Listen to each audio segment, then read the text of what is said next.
நடிகை சௌந்தர்யா விபத்தின் காரணமாக உயிரிழக்கவில்லை என்றும் அவரது மரணத்தில் மூத்த தெலுங்கு நடிகர் மோகன் பாபுவுக்கு தொடர்பிருப்பதாகவும் தெலுங்கானாவைச் சேர்ந்த ஒருவர் காவல்துறையிடம் புகார் அளித்திருப்பது பெரும் பரபரப்பை கிளப்பியுள்ளது.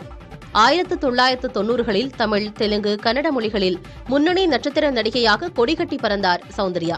2004 மக்களவைத் தேர்தலில் பாஜகவுக்கு ஆதரவாக பிரச்சாரம் செய்தார். பிரச்சாரத்திற்காக பெங்களூருவிலிருந்து கரீம் நகருக்கு ஹெலிகாப்டரில் பயணம் செய்யும்போது ஏற்பட்ட விபத்தில் சௌந்தர்யாவும் அவரது சகோதரரும் உயிரிழந்தனர்.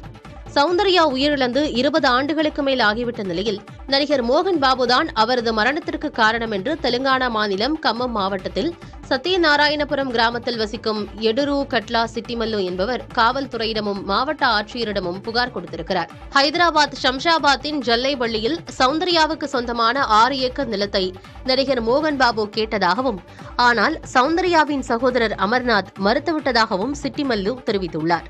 இதனால் ஆத்திரமடைந்த மோகன் பாபு சௌந்தர்யாவையும் அமர்நாத்தையும் கொலை செய்து விமான விபத்து போல சித்தரித்து விட்டதாக சிட்டிமல்லு குற்றம் சாட்டியுள்ளார்.